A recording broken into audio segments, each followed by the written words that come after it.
All right, that should do the trick.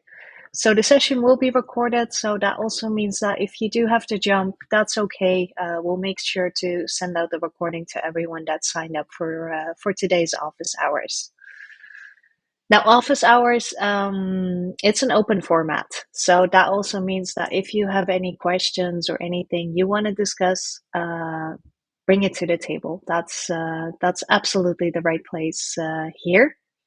But I also have two topics prepared for you. Now, the first one is some new updates from Slite, so an overview of some new features. And then the second part will go into more of a practical topic. So we're going to discuss today on how you can leverage AI to really make the most out of your documents. Last office hours, we talked a lot about cleaning up your account. This time, I wanted to take the approach of like, how do you make the most out of the documents that are really important to your team? And how do you make sure you get your message across? Now, without further ado, I'm going to pull up my screen and we can take it from there. Yeah, going to do it like this. All right, perfect. Here we go. So, as mentioned, I want to take you through a couple of updates from our side. My screen is on that side, so if you see me looking that way, that's because I'm looking at my shared screen. Now, what I wanted to get started with is some updates that we made to tables and to collections. There's a lot of them. I think ultimately we just made a bunch of small updates that are going to make it easier to update tables, to use them, and yeah, to work with them. One of the things I wanted to highlight, because it's a feature that we get that gets requested quite a lot, is that when you create a collection in Slide, you are now able to add a description. So we can say, here's an overview of all the.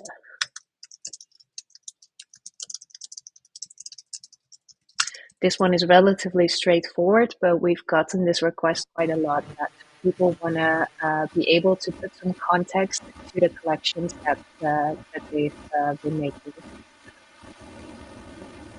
I'm hearing a little bit of noise, so I'm gonna mute someone. Hope that's okay. If you have any questions, you can always unmute and ask them or put them in the chat. But the first thing I wanted to show you is indeed that you can add a description to a collection. Now, if you create a new collection, let's say from the general channel, we want to start a new collection. You'll also see that there's a placeholder right here to add a description. So you have a title, description, and then you can start building your collection right here. Now, one other update to collections I wanted to highlight is when you have to duplicate things. So it always has been possible to take one of the documents from your collection and then duplicate it. But what happened previously is that all of the metadata you added to it, so all of the columns you see right here, they wouldn't be duplicated and you had to add them manually. Now, right now, when you do that, if you duplicate it, you'll see that everything continues to stay in place. So if we open it up, we'll see the same metadata right here. So those are two that I know a lot of people requested, and I wanted to highlight. Other things are really about the usability of tables and collections. So making it easier to drag things around, to resize a table and a collection from the end of it. So we can now also go from here and now it's not working. Can you believe that? The moment I want to show it, it's not doing it. I think if I do it like, should it work like this? Okay, this is still work to be done. I'm sorry for that. But there, if you play around with collections and tables, you'll notice that there have been a lot of updates, and you should find that it's easier to pick things up and move them around. All right, I think that's all for collections and tables. The next thing I wanted to show you is if we go to a channel right here. So here we have our marketing channel. And as you can see from the left-hand side, there's already a fully built out channel with documents, sub-documents, even documents underneath that. But if we land on the home channel of the channel, there's nothing there. So usually previously what we recommended is to build a home channel by yourself. And yeah, we recommended to use headers, to use hints, to use the doc cards and really build out something that's nice, which is good, but it's also a lot of work. So we figured, why not take a stab at automating this process for you? And you can now do that. So if you want to build a home channel or a directory, as we also call it, we can now do that for you. And you already see it here highlighted at the bottom, but it's also part of the menu. So you can type slash and then look up generate directory. And our AI assistant will build something for us. So what you can see here is it already takes a look at the content. It divides it up. It gives a little hint to tell you what this is about. And then it created doc cards to, yeah, to show you the documents that are right underneath the channel level. Of course, you can always make updates, but this is a great starting point. You don't have to completely start from scratch. As you can see, we can always update, we can add more text, maybe we can drag them, maybe we want them underneath each other, and so forth. You can also add more text to it, but basically this gives you a starting point to create an overview of your channel. Okay, for the next couple of updates, I'm actually going to dive into the settings, because this is where you can find them. Now, if you click at the top, the name of your account, you can go into settings. If you're an admin, you can also see workspace settings. You can click either one, they take you to the same place. But here we'll go into the settings. Now, the first one I want to show you is a personal setting. So if we are on My Settings, which everyone with a license has access to, you can scroll down and you'll see that we added localization options. So we started to translate Slite, our app, into different languages. Right now, there's a couple that you can choose from. So English is the default, but you can also check French, Dutch, or Spanish. And if you want to see another language, let us know, because we're actively working on this. Our developers created a process which makes it very easy to translate the app. So let us know. I already got requests for German and for Japanese so far. If there's anything not on the list, of course you can email us, but you can also drop it in the chat right now if there's anything we're missing. Now, this is a personal setting, so if you switch to Dutch or French, that's just for you. Your team won't notice any differences. And then the second one is the calendar. You can start your day, your week on Saturday, Sunday, or Monday, depending on what is most common in your culture or your company. And nice, thank you for the suggestion, Arabic. We might need your help to to test it and to see if it's correct, because I don't think. Oh, we might have one Arab speaker on the team actually. So, but thank you for that. All right, some more settings I wanted to show you, and this one is a bit more geared towards admins. So if you are a regular user, you won't have access to this. But if we go into the general settings, there are a couple of things that are quite new that you can enable for your team. So these are the settings that will apply to everyone in your workspace, not just you. So make note of that. But one of the things you can do is you can enable a list of readers on documents, which allows you to see the names of the people who have read a certain doc, which can help you to understand, like, hey, is my document reaching the right audience? Do I maybe need to ping certain people or teams to make sure that they've seen my content? Or just keep pulse on yeah, how your account is doing. Now, on a personal level, if you feel like, hey, that's really not something I would like people to see, we can go back to my settings, and there actually is a privacy setting here at the bottom. So you'll be anonymous in the viewers list. So yeah, try to find a good balance in this, but that's something that's quite new and not everyone has seen yet. Now, if you go back to general, we saw that we now have this new AI feature that automatically creates a directory for you. One that is related, a setting, is that you can also enable to let us pick automatic emojis, icons for your documents. So in the left-hand side panel, if you create a new doc, by default, it doesn't have an emoji.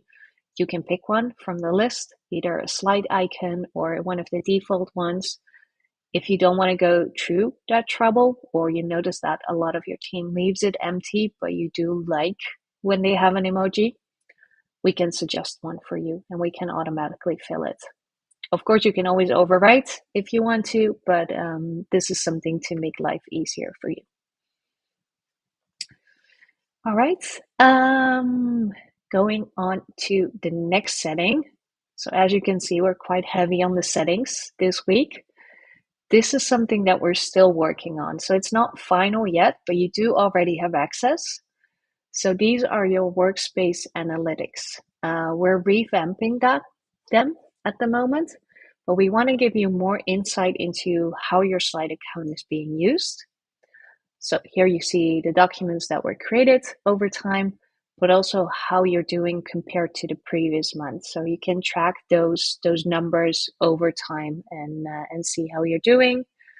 Top writers, top readers as well, and we'll announce this this soon. But we also want to give you more insight into, hey, are people actually finding the things that they need? If they go to search, do they find a document? Do they click on a document? And also for ask, I want to understand, like, how many times was ask able to answer a question? And are there maybe any unanswered questions in ask? So is there any documentation that might be missing from your account? Now, this is still work in progress. And as you can see, it's really empty right now, but we're building this out over the coming weeks. So keep an eye on it. All right, the last one I wanted to highlight is, so we're working on a lot of new features, and once they're ready, we'll ship them to your account so you can start using them. If you want to have a sneak peek into our development process and test the things that are maybe very, very early, we also have a new tab here, which is called Slite Labs. So this gives you early access to features that are maybe a bit more of an experiment. So right now we have two there. If you go there, you'll find the things that you can sign up for. So we have one in progress, which is a document score, which is related to the topic we're going to dive into soon about, like, how can I make the best document for my team? So you can switch that on and you can try it. You can give us feedback and you can help us in the development process and maybe help us to find the direction for this feature to make it as good as possible for you. And then the second one is a more condensed UI. So less white space, more. I'm actually going to show it to you. See what it looks like. Here you go. So you'll see that it's much more condensed. There's much more information in the sidebar, which can be nice if you have a lot of content. Just to quickly go back, again, the Slide Labs is a personal setting, so it doesn't affect your team. And to give us feedback, you can join our Slack community, so you can have a chat with the people that are developing it. Also, this being said, like these are very experimental things that we're working on. So it might be that we decide not to go any further with the document score and we'll remove it from the account. So I want to say don't get too attached to any features here because, yeah, we're really testing them. If they're good and we develop them further, they'll land into the regular settings. Okay, that's it for the feature update. Any questions? I'll open up the chat to keep an eye on it.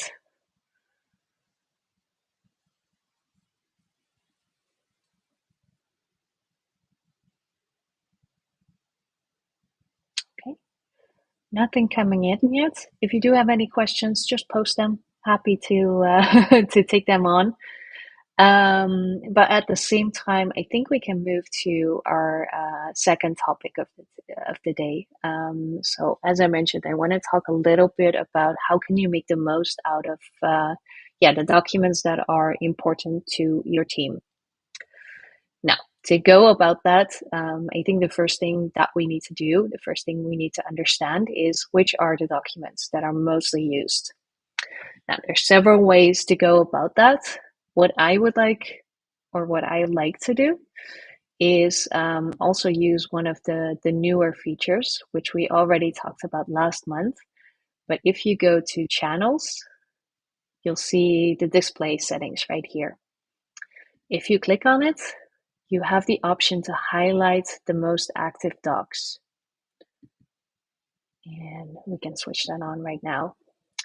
Now, if we look at my channels list and just collapse marketing for a bit, you'll see that this technician handbook is grayed out. And this is a sign that this is actually inactive. So this is documentation or actually a whole channel that is barely used. If we open up other channels, you'll see as well, like, hey, the people team performance reviews are heavily used, but this section about the team is not.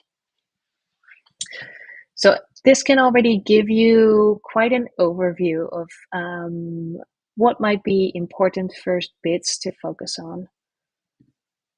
So we see data analytics, everything is black, every feature section is being used.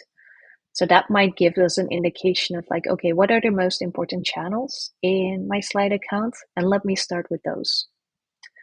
Now, if we want to have more information about, let's say, a certain document, we can always click on it and we can go into,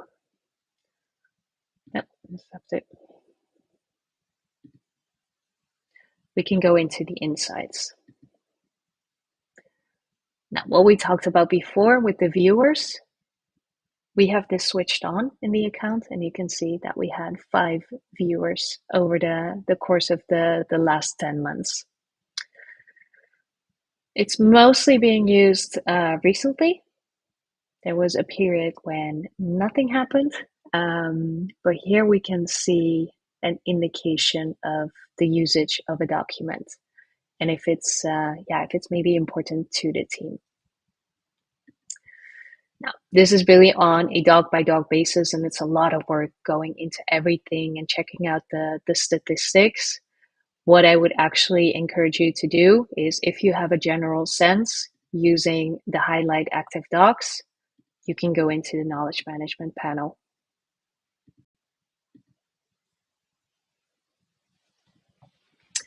Oh, I saw a question coming in, and it's actually a very good question. So Raquel mentioned she can only see English and French as languages in her Slide account and not Spanish.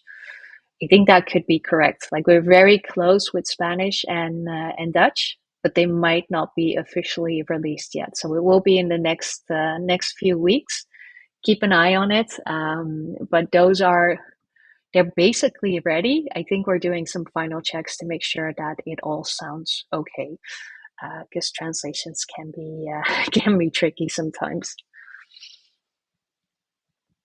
All right, back to the knowledge management panel. So if we have a general sense of our important channels, we can start there. And if you go into the knowledge management panel, by default, it is filtered on the documents that you own. Doesn't have to be that way. So we can also remove that filter and instead filter on channel. So we saw that the data analytics channel is heavily used. So we can maybe filter on that channel and see all the documents in there. Now here you can see the views of each doc and the last activity. Now this is a demo account, so there's not that much happening here, but in your regular accounts, you'll see much more data. And you'll quickly see like, hey, what is something that's heavily used and what's something that's maybe just sitting there grabbing dust. Now, from here, we can, of course, go into the document. We can open it up full page. This is not that interesting, maybe. So we'll go to one that has a little bit of content. There's already a lot that I changed here. Maybe I just quickly want to go into history and go back to a previous version. Yeah, I think this one is nice. So let's say that we found this document that a lot of people in the team use, they view quite a lot, and we want to make sure that it's really the most effective for the team. Now, if we already look at this document, it's quite lengthy. It's only text, so it can be really hard to read. Now, what you can do as a first step is you can improve it using our AI features. And we can maybe do a quick improve. This is in beta still, so it's a new feature, but let's see what it does.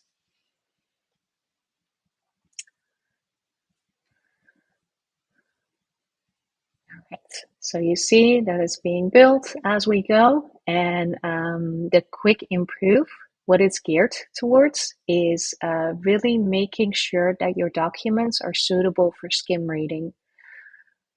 So it uses a technique with a lot more bullet points, but also highlighting crucial information, bolding it, and making sure that if I land on this page and it's a web page, I can easily see what it is about.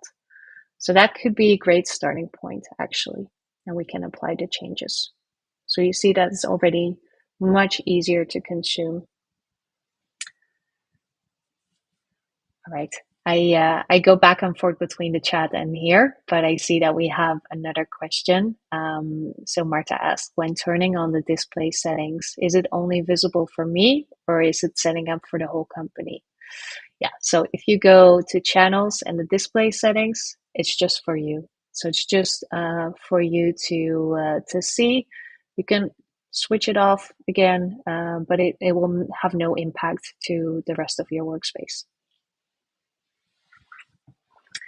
Okay, let's go back. So I think this might also be a change that we didn't really talk about, but before what we had is you had to select some text and then you could access our AI assistant. We gave it a more prominent place in the document, so you don't have to highlight. Here you can just click and it will take into account the entire document. So we can also improve the spelling from here, or we can use some ways to change the tone. What's also new is that we have ask on the document. So we can ask a specific question on this document. We can say,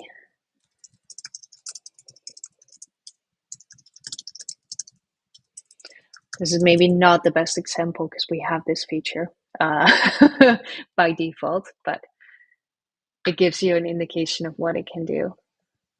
Still quite long, I would say. I would make it shorter, but This is something that's available right now. And when I mentioned like summary is not the greatest example, is because you can also from the menu summarize a document and actually add a summary at the top.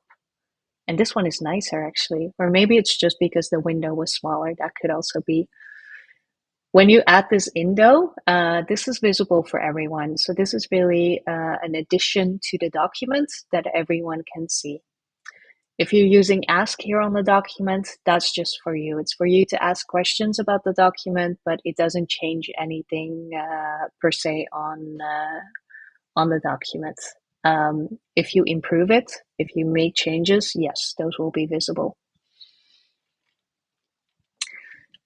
All right. So yes, this can be a great starting point. I still think it's pretty heavy on the text. If you can, I would definitely recommend to add some more elements. You can see that by adding a summary, it already makes it better. It already makes it more accessible. But what I would also recommend is trying some different elements, different styling elements, or really different media elements. I'm a big fan of hints. If you've seen me in a webinar before, you probably know that. But just adding a quick hint with maybe a highlight from the paragraph underneath, do have to spell it correctly, or something that you want to, give us context. Highlights, context, or maybe even a quote can also help. Although I have to say, if you have a quote, let's say this part is a quote, what you can also do is highlight, click on the three dots right here, and make it a quote. So you'll see that that is also a nice option to use. You can even do quotation marks around it to make it even more clear. But it's something that I often use when I create a voice of the customer report. So when I bring all of your feature requests to the product team, I sometimes quote people to let them know, like, hey, Arabic is a really good idea for a next language. All right. Another one I want to highlight is Sketch. So this is also super helpful to quickly just pull something in. Put in a photo, even an image. And the nice thing about doing that through Sketch is that you can annotate. You can say like, oh, this knowledge gap, super important.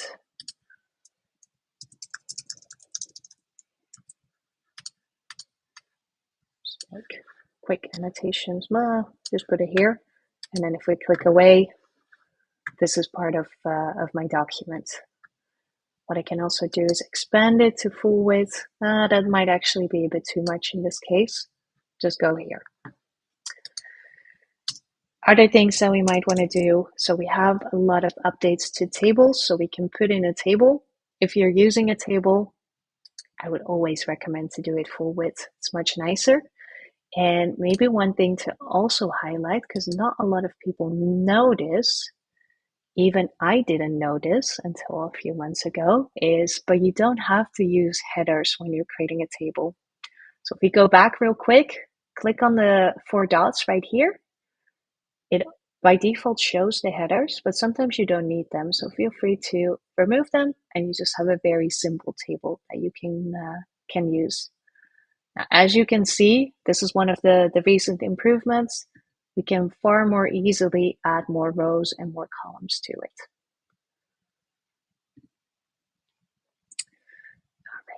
All right.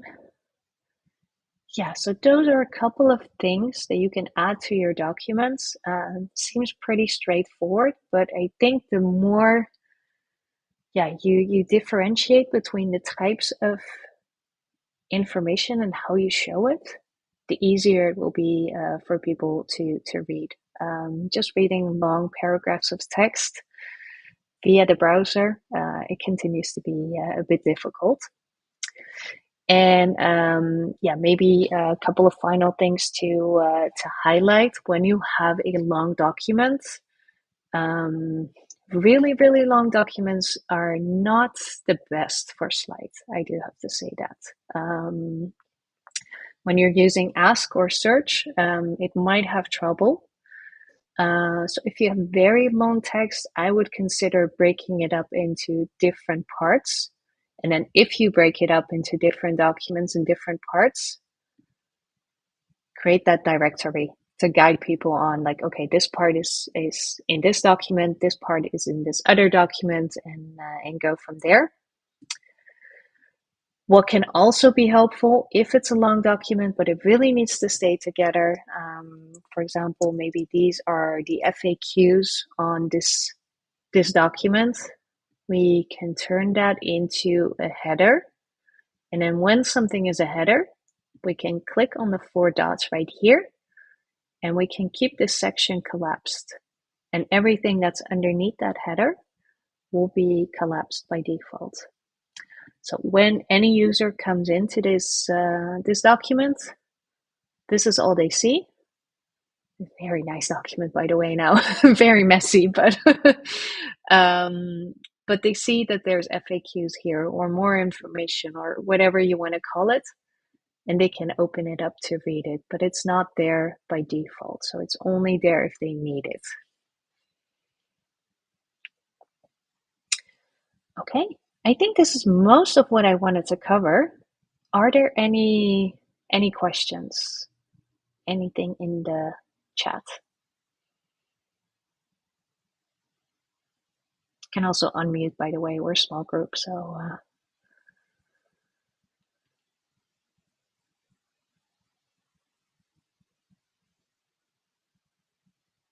okay. I see we have a question. Is there a way to instruct ask to create a task table from a series of checkboxes in a document?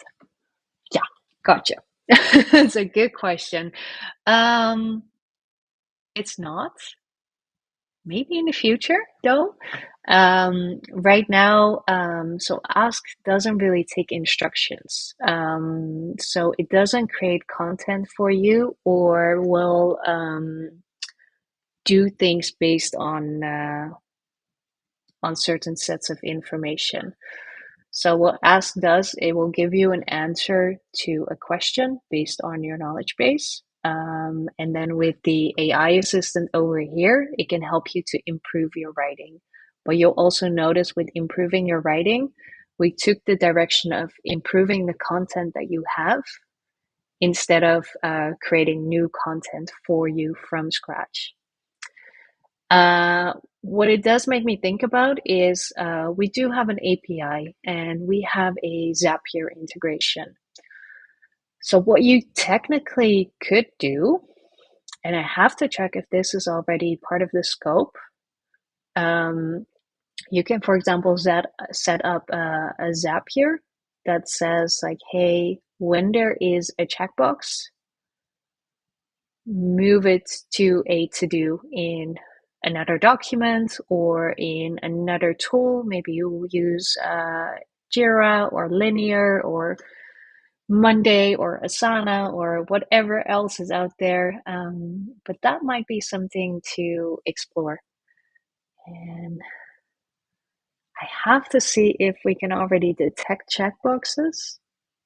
If not, it might be something we can add in the future, because I think this is a question that comes up a bit more often. And I think it also speaks to your question, Gwyneth. Is there a way to generate slide docs from Jira tickets? Not by default, but this is definitely possible with the use of our either API or Zapier integration. So we already set up things like that. We don't use Jira, we use Linear, but it's the same basically. Uh, so we set up certain automations that, for example, when you create a new ticket in a certain project, it will automatically also create a slide document with maybe some elements from the ticket or a certain template that we've set up in Slite. So absolutely possible. It's going to pull up our help center. So if you go to our help center, under integrations, you can find more information about the API, which is available to everyone. So you can use that, and Zapier as well. So feel free to check that out. If we go back, I'll also show you how you can easily access the help center, because I use it through the URL. But you can also access it from your account. So in the lower right corner, there's a question mark, and you can visit the help center over there. So check that out. If you do get stuck, or if it's something that might not work yet because it's not included in the scope, please contact us. So the second row here, you see contact support, and you can leave us a message. So you can contact the team to maybe help you with setting something up, or if your workflow is not there yet, raise a feature request, and then we can also take it into account.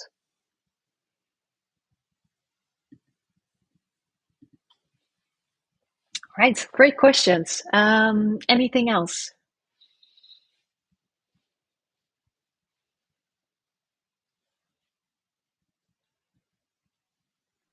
Hello. Hey. Hi. Actually, I have a question, but it's related to the app itself, like using the app. Absolutely. Yeah. Any question Okay, so goes I today. do use Yeah. like a tablet most of the time. Mm-hmm. Okay, so it's not a PC or a laptop or something. So like while using the app, the all the documents, they appear in a very like annoying way. I don't know if I can show Okay. you. Yeah, maybe. Let me